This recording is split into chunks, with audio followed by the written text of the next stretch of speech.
जय मसीह। इसमें कोई शक नहीं कि हम और आप 2024 में आ चुके हैं। हाँ, इसलिए इस वीडियो इस विचार से बनाया जा रहा है कि जो मसीही विश्वासी हैं, चाहे पास्टर हो या विश्वासी हो, 2024 दूसरा जनवरी का दिन है। आज आपका जीवन बेहतर प्रतिदिन कैसे इस 2024 में होना चाहिए, इसी विषय पर खास करके हम लोग चर्चा करने वाले हैं।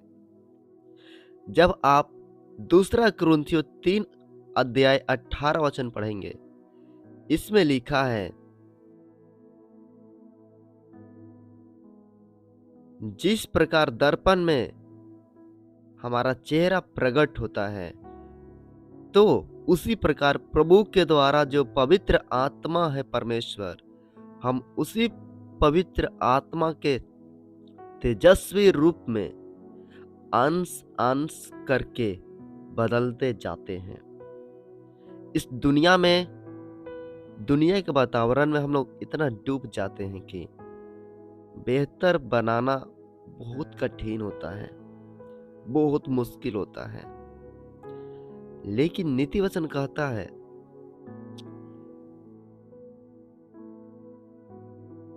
सोना से अगर अशुद्धता निकाल दिया जाए तो सोना बहुत काम के लिए लाभदायक होता है। प्रियो, आप सोना से बढ़कर हैं।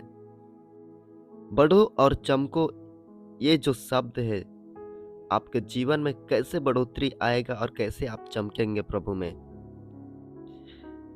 हो सके यह वर्ष आपके लिए आत्मिक जीवन में विशेष उन्नति लाए। आज के पाठ दूसरा कुरिन्थियों 3 का 18 वचन जरूर याद कर लें और इस वचन को अधिकार पूर्वक परमेश्वर से मांग लो, ताकि परमेश्वर आपके जीवन में यह वचन को पूरा होने पाए और करने पाए, ताकि आप अंश अंश करके प्रभु में बदलते जाए, मजबूत होते जाए, परिपक्व होते जाए, स्थिर होते जाए और सामर्थ्य बढ़ते जाए।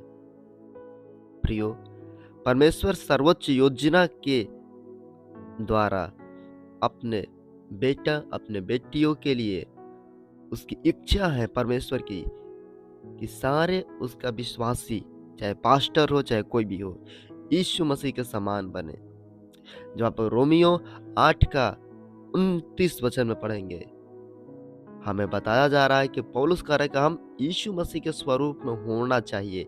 क्या आज हम कह सकते हैं यीशु के स्वरूप में है? नहीं। इसलिए यह बेहतर प्रतिदिन, आज से पूरे साल हम लोग परमेश्वर के वचन को मनन करने वाले हैं। कलीसिया विभिन्न सेवकों से भरा हुआ है।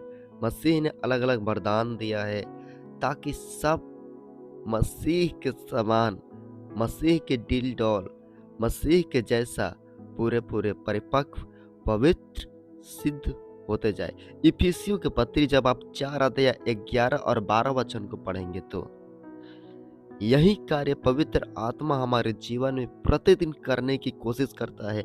लेकिन हम और आप प्रतिदिन क्या करते हैं? एक दूसरे की लड़ाई करते हैं। उससे अच्छा होता प्रार्थना कर लेते, एक दूसरे के बारे में गलत बातें बोलते, उससे अच्छा होता कि वचन पढ़ लेते। तब हम प्रभु यीशु के समान बनेंगे। शैतान खींच ले रहता है ताकि आप प्रभु के समान ना बने। प्रियो, हम उस चट्टान से निकाले गए हैं।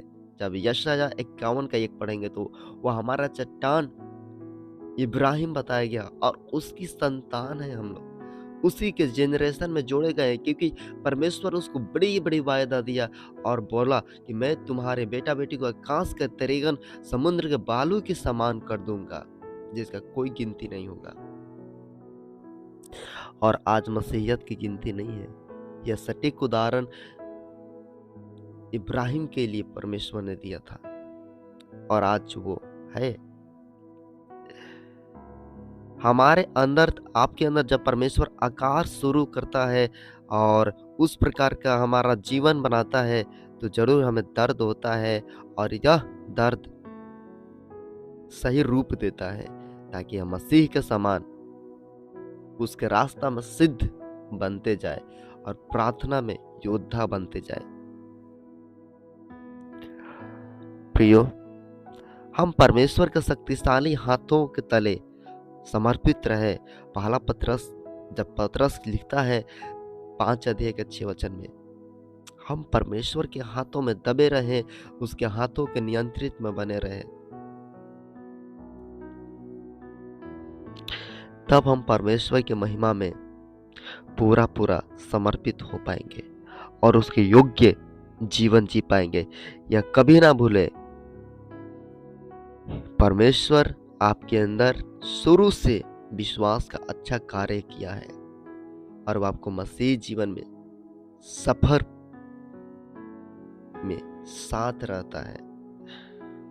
और जब परमेश्वर आपके जीवन में अच्छा कार्य शुरू किया तो वह यीशु मसीह के दिन तक पूरा करेगा। फिलिपियो 1 अध्याय 6 वचन में परमेश्वर यह आपका मसीह जीवन की यात्रा को पूरा करेगा, सफल करेगा। जब इजरायली लोग को फिरौन जाने नहीं दे रहा था, परमेश्वर कहता है मेरे लोगों को जाने दे, लेकिन आज शैतान आपको विरोध कर रहा है, लोग विरोध कर रहा है, गांव विरोध कर रहा है कि मेरे लोगों को बढ़ने ना दो। आपको विकास में बढ़ोतरी नहीं हो रहा है। क्यों? क्योंकि शैतान नियंत्रण में रखा है। लेकिन परमेश्वर कहता है मेरे लोगों को जाने दो, बढ़ने दो। परमेश्वर आपकी ओर से लड़ रहा है। यदि परमेश्वर आपकी ओर है तो आपका विरोधी कौन हो सकता है? कोई नहीं। प्रियो, बेहतर प्रतिदिन बढ़ाते जाए, चमकते जाए और प्रभु में आशीष पाते जाए, औरों को प्रभावित करते रहे। आमीन। जय मसीह। God bless you.